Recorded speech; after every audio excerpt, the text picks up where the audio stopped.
Look! May bunga na yung mga kamyas. Ang liit lang na itong ano na to, oh, itong puno na to, pero Tokyo! Pasuwi ka!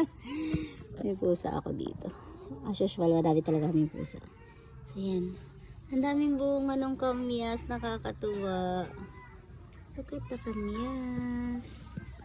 Daming bunga. So,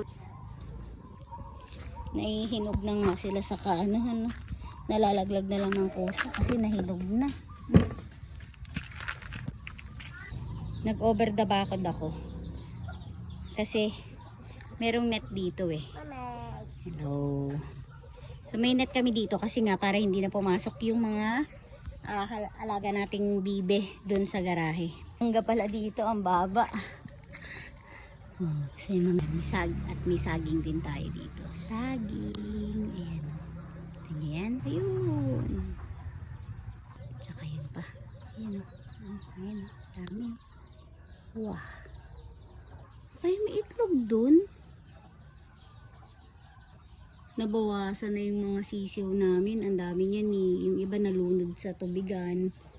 Tapos hindi ko alam kung sino naghahunting. Baka pusa. Ayan. Yung nanay ng mga sisiw na yan, yung itim. Pero yung brown na Rhode Island, nakikinanay din siya dyan. Piling niya anak niya yan. Kaya sumasama siya dyan eh. Inaalagaan din niya yan. Siyam yan eh. Siyam yung anak niyan ngayon. Ano na lang. Naku po, 5 na lang pala. 4 yung namatay. Pambihira.